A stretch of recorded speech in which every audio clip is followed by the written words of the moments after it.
ప్రార్థన అనగానే మన భావోద్రేకాలతో ప్రార్థన చేయగానే, కన్నీరు కార్చగానే ప్రార్థన అనుకుంటాం. తప్పు లేదు, భావోద్రేకాలతో ప్రార్థన చేయొచ్చు. కానీ నిజమైన ప్రార్థన ఏంటంటే వాక్యములో ఉన్న సత్యాన్ని యొక్క అవగాహన కలిగి దాని ప్రకారంగా దేవునితో ఏకీభవించి, మన భావోద్రేకాలతో ఏకీభవించడం కాదు, దేవుని వాక్యముతో ఏకీభవించి ప్రార్థించాడు. నాకు అది సత్యము అని అనిపించినా అనిపించకపోయినా, నా అనుభవంలో అది సత్యము కాకపోయినా, వాక్యములో లిఖించబడ్డది కాబట్టి అది సత్యం.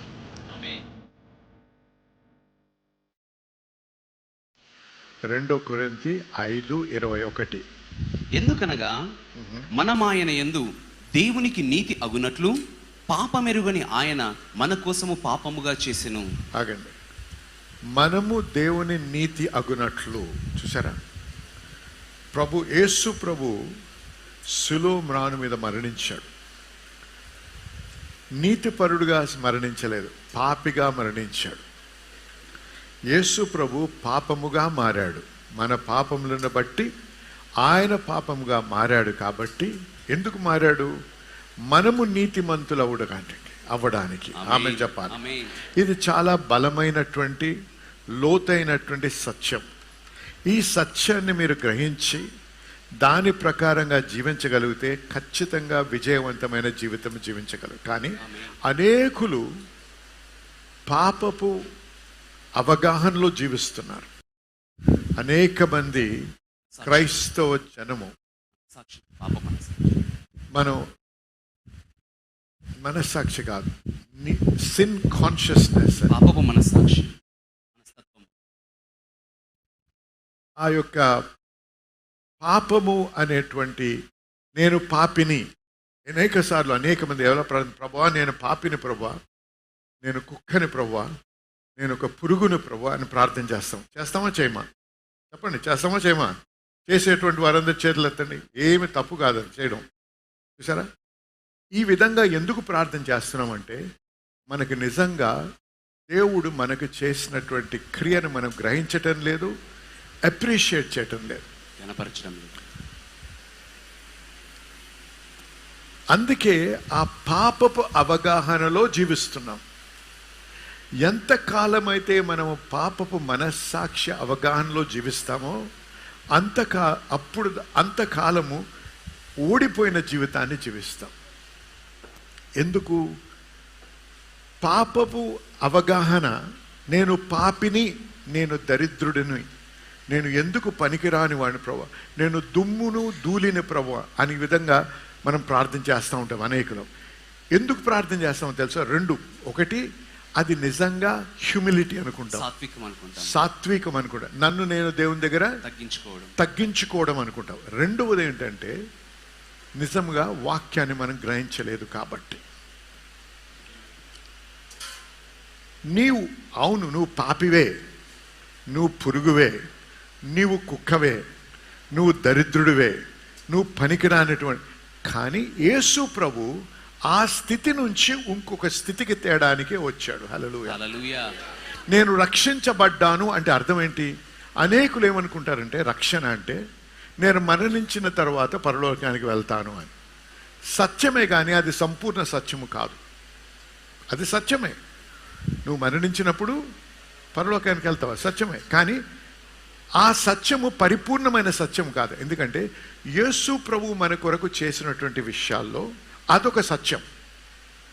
అనేకమైనటువంటి క్రియలు జరిగించాడు యేసు ప్రభు. శిలువ మ్రాను మీద మరణించి రక్తము కార్చుట ద్వారా అనేక విషయాలు జరిగాయి. కానీ సాధారణంగా మనం చూసినట్టయితే అనేక మంది క్రైస్తవులకి వారికి గ్రహించినటువంటి ఒకే ఒక సత్యం తెలుసు. ఏంటది? నేను మరణించిన తర్వాత పరలోకానికి వెళ్తా. కాబట్టి ఈ లోకంలో ఏదో రకంగా బ్రతికి, ఏదో రకంగా గడిపేస్తే సమయం, చనిపోతారు. అందరూ చనిపోతారు. చనిపోయినప్పుడు ఖచ్చితంగా నేను దేవుడి దగ్గరికి వెళ్తాను. అది సత్యమే. కానీ నువ్వు గమనించాల్సింది ఏంటంటే యేసు ప్రభు ఈ లోకంలో నువ్వు బ్రతికినప్పుడు ఓడిపోయి చితికిపోయిన జీవితం జీవించాలనేది ఆయన ఉద్దేశం కాదు. అందుకేమన్నాడు? ఎందరైతే తను అంగీకరిస్తారో వారికి దేవుని బిడ్డలు అగుటకు అధికారం అనుగ్రహించును. అధికారం మనకు. ఒక ప్రశ్న, దేవుని బిడ్డగా ఉంటే నువ్వు పాపిగా దేవుడు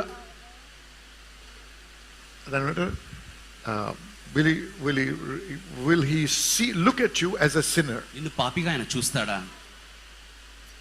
నిన్ను పాపిగా ఆయన చూస్తాడా? నువ్వు పరాయి వాడివా? ఆలోచించండి ఒకసారి. ఆ రకంగా ఆయన నిన్ను ట్రీట్ చేస్తాడా? నీతో వ్యవహరిస్తాడా? చూసారా, ఇందుకే తెలుగులో చెప్పడం చాలా కష్టం నాకు. ఆ పదాలకి నాకు అర్థాలు రావు నాకు తెలుగులో కరెక్ట్గా చెప్పాలంటే.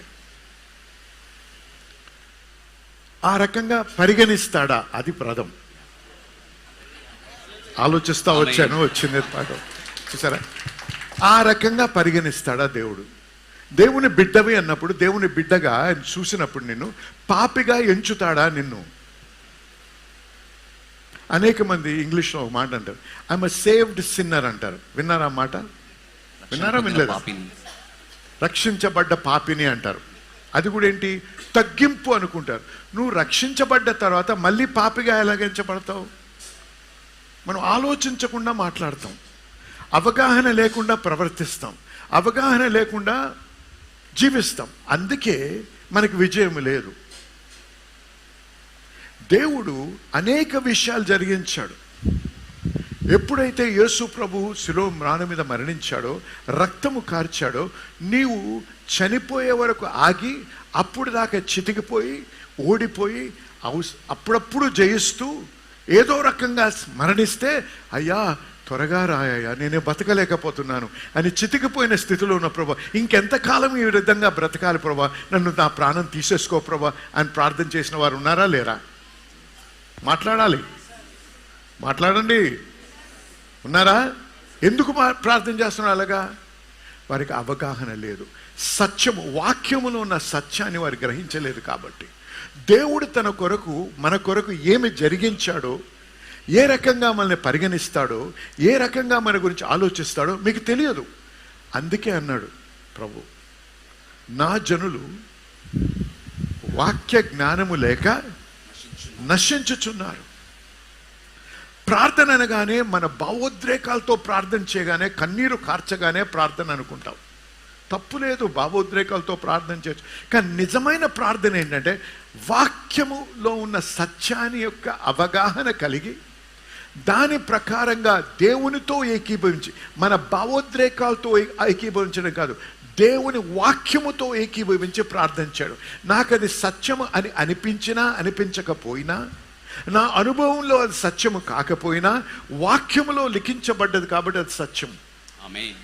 నేను ఎప్పుడైతే ఆ విధంగా నమ్మగలనో అప్పుడు వాక్యములో వ్రాయబడిన సత్యాన్ని నేను గ్రహించగలను, అనుభవించగలను. హల్లెలూయా, హల్లెలూయా, హల్లెలూయా. అందుకే ఈ నీతి అనేటువంటి స్వభావము, నీతి అనేటువంటి కాన్షియస్నెస్ అంటే మనస్సాక్షి ఉండడానికి యేసు ప్రభు ఇక్కడ వచ్చాడు అనేటువంటి విషయాన్ని మనము తెలుసుకోవాలి, నేర్చుకోవాలి. దీనివలన ఈ యొక్క సత్యాన్ని గ్రహించకపోతే మరి ఆ పాపము అనేటువంటి స్వభావము, పాపము అనేటువంటి మనస్సాక్షి కలిగిన జీవితం జీవిస్తే ఓడిపోయిన జీవితమే అనుభవిస్తావు. ఎందుకంటే ప్రార్థన చేసినప్పుడల్లా, దేవుని దగ్గరికి వెళ్ళినప్పుడల్లా ఆరోపణ అవుతూ ఉంటుంది, నేరారోపణ. నేను దరిద్రుడను, నేను పాపిని, నేను వ్యర్థుడను, నా ప్రార్థన దేవుడు ఎందుకు ఆలకిస్తాడు, నేనెంత దరిద్రుడనో నాకు తెలుసు, ప్రభువుకేం తెలుసు అంటే జనులకేం తెలుసు, ప్రభువుకి తెలుసు, నాకు తెలుసు. కాబట్టి నాకు ఎందుకు జవాబిస్తాడు ప్రభు, నేను అర్హుడిని కాను. ఈ రకమైనటువంటి తలంపుతో ఉంటే నీ ప్రార్థనకి జవాబు ఉండదు. ఈ రకమైన బంధకములో ఉంచాలనేదే సాతాను యొక్క ఉద్దేశం. ఎంత కాలమైతే నువ్వు అటువంటి అంధకారంలో జీవిస్తావో అంతకాలము నువ్వు బంధించబడిన స్థితిలోనే ఉంటావు. హల్లెలూయా. కాబట్టి ఈ సత్యాన్ని ఇంగ్లీష్ వచ్చిన వారైతే దయచేసి ఫస్ట్ సర్వీస్కి రావడానికి ప్రయత్నం చేయండి. ఇంగ్లీష్లో బోధిస్తున్నాను. ఇప్పుడు యాక్చువల్గా ఈవేళ జరిగినటువంటి సర్వీస్ కూడా మీకు అర్థమవుతుంది. స్టోర్కి వెళ్ళి తీసుకోండి, మీరు చాలా దీవించబడతారు. నేను ఆ సత్యాన్ని తెలుగులో చెప్పడానికి అసలు అవ్వదు నాతో. ఇది నా పరీక్ష, మీకు కాదు పరీక్ష. అది ఇంటర్ప్రిట్ చేసి దాని ప్రకారంగా చెప్పాలంటే చాలా కష్టం. కానీ ఏమన్నా sin consciousness, righteousness consciousness. Most people, most believers live in the bondage of sin consciousness. అనేక మంది విశ్వాసులు పాపపు మనస్సాక్షి బంధకంలో జీవిస్తుంటారు. And because of that they live a defeated life. దాన్ని బట్టి ఓడిపోయిన జీవితాన్ని జీవిస్తున్నారు. ఈ sin consciousness ఏంటంటే ఎల్లప్పుడూ ఎటువంటి మనస్తత్వం కలిగిన వారు ఉంటారో, ఎటువంటి మనస్సాక్షి అంటే నేను పాపిని, నేను ఓడిపోయిన వాడిని, నేను ఎందుకు పనికిరాని వాడిని అనేటువంటి తలంపుతోనే జీవిస్తూ ఉంటారు. ఒక సంఘము, ఒక డినామినేషన్ ఉందండి.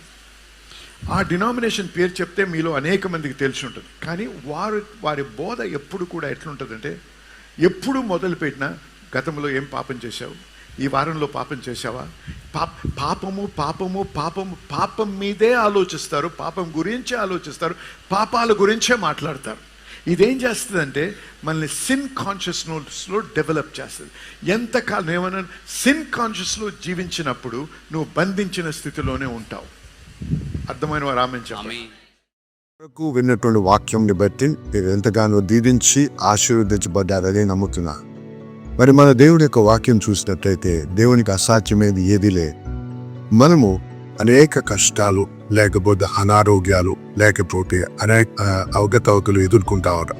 మన దేవుడు అద్భుతాలు చేసే దేవుడు కాబట్టి మీ కొరకు, మీ స్వస్థత కొరకు, మీ యొక్క ఇబ్బంది నుంచి విడుదల కోసం ప్రార్థించాలని ఆశిస్తున్నా. దయచేసి నాతో ఏకీభవించేటప్పుడు మీ చేయి ఒకటి కివి మీద పెట్టండి, ఒక చేయి మీకు ఎక్కడ బాధ ఉందో అక్కడ పెట్టండి. లేకపోతే కోర్టు కేసు అయితే ఆ పేపర్ తంటి ఆ పేపర్ మీరు చేయబెట్టండి. లేకపోతే ఇంకేదైనా అంశం అయితే దాని విషయంలో మీరు చేయించండి. ఇదంతా ఏంటంటే మనం విశ్వాసాన్ని విడుదల చేసే పద్ధతి. అంతేగాని టీవీలో శక్తి ఉందని కానీ, టీవీలో బలం ఉందని కానీ చెప్పడం కాదు. కానీ మన విశ్వాసాన్ని విడుదల చేసి విశ్వాసం ముందుకెళ్ళడానికి మార్గం. కాబట్టి దయచేసి నాతో ఏకీభవించండి, ప్రార్థించాలి. ఎందుకంటే అనేకమైన సాక్ష్యాలు వింటున్నాం. ఈ విధంగా ప్రార్థించినప్పుడు మరి దేవుని యొక్క కృపను బట్టి వంకరగా ఉన్న కాళ్ళు సరిగ్గా అదైతే కాకుండా ఎంతో కాలం నుంచి మరి బ్లాడర్లో ఉన్నటువంటి ప్రాబ్లం నుంచి ఒక వ్యక్తి సంపూర్ణంగా స్వస్థపరచబడ్డారు. క్యాన్సర్ నుంచి, ఎయిడ్స్ నుంచి, రకరకాల రుగ్మతల నుంచి విడుదల పొందిన వారు సాక్ష్యాలు మేము వింటా ఉన్నాం. కాబట్టి ఈరోజు ఇది మీ ఇది మీ సమయం, మీరు స్వస్థపరచబడే సమయం. కాబట్టి దయచేసి నాతో ఏకీభవించే పరిశుద్ధ దేవుడు మీకు ఆచరిస్తున్నా. ఈ బిడ్డలో ఒక విశ్వాసాన్ని బట్టి వారు ప్రార్థిస్తున్నదా వారితో నేను ఏకీభవిస్తున్నా. మరి ఈ సమయంలో వాడుకునే ఇబ్బందుల నుంచి వారు విడుదల అనుగ్రహించండి. ప్రతి విధమైనటువంటి రుగ్మత నుంచి, ప్రతి విధమైన ఆరోగ్యం నుంచి, ప్రతి విధమైనటువంటి సాతాను బంధకం నుంచి వారికి విడుదల కలుగును గాక యేసు నామములో. ప్రభువా, చర్మ వ్యాధి, కిడ్నీ ప్రాబ్లం అవ్వచ్చు, లేకపోతే హార్ట్ ప్రాబ్లం అవ్వచ్చు, లేకపోతే ఏదైనా సరే యేసు నామంలో దాన్ని గద్దిస్తున్నాం ప్రభువా. నాయన అది వర్టిగో అవ్వచ్చు, లేకపోతే మరి కాన్స్టెంట్ తలనొప్పులు అవ్వచ్చు. ఏదైతే నేను ప్రభా మీరు స్వస్థపరిచే యెహోవా ప్రభా, మీరు మాకు స్వస్థత అనుగ్రహించే యెహోవా రాఫా నాయన. కాబట్టి మీ పేరుట, మీ నామంలో ప్రార్థిస్తున్నాను ఆయన. మీ నామంలో ఈ యొక్క పరిస్థితుల్ని, ఈ యొక్క అడ్డంకుల్ని, ఈ యొక్క అనారోగ్యాన్ని యేసు నామంలో గద్దిస్తున్నాం ప్రభా. మరి ప్రతి వారు ఎవరైతే నాతో ఏకీభవిస్తున్నారో వారందరికీ విడుదల పలుకుతున్నాను ప్రభా. వారందరికీ స్వస్థత కలుగుని గాకార పలుకుతున్నాను ప్రభా. నీ వాక్యానుసారంగా పలుకుతున్నాను. కాబట్టి వారి స్వస్థత నుండారని నమ్ముతున్నా ప్రభా. మీకు వందనాలు చెల్లిస్తున్నాం. మీకే మహిమ కలుగుని గాక. మరి ప్రభా, వీరు సాక్ష్యాలతో రావడానికి, మిమ్మల్ని గణపరచడానికి సహాయం చేయమని యేసు నామములో ప్రార్థించి వేడుకుంటున్నాము తండ్రి. ఆమేన్. దయచేసి వినండి. ప్రార్థించాం, నమ్మండి. ప్రార్థించినప్పుడు మీరు పొంది ఉన్నారని నమ్ముడి అన్నారు ప్రభు. నమ్మండి, దేవుని స్తుతించండి. ఆ నొప్పులు ఇంకా ఉండొచ్చు, కానీ అవి ఖచ్చితంగా మీరు మార్పు చూస్తారు, ఖచ్చితంగా స్వస్థతను అనుభవిస్తారు. కాబట్టి దయచేసి ఏకీభవించి మరి దేవుని స్తుతిస్తూ ముందు కొనసాగుదాం. మీరు స్వస్థపరిచి ఆ స్వస్థత పొందిన తర్వాత, ఆ విడుదల పొందిన తర్వాత, ఆ యొక్క ఉద్యోగం పొందిన తర్వాత, ఆ యొక్క సమస్యకు పరిష్కారం పొందిన తర్వాత దయచేసి మాతో మీ యొక్క సాక్ష్యం పంచుకోండి. మీతో కలిసి మేము సంతోషించాలని, దేవుని కనపరచాలని ఆశిస్తున్నాం. దేవుని మేము బహుగా దీవించుగాక. ఆమేన్.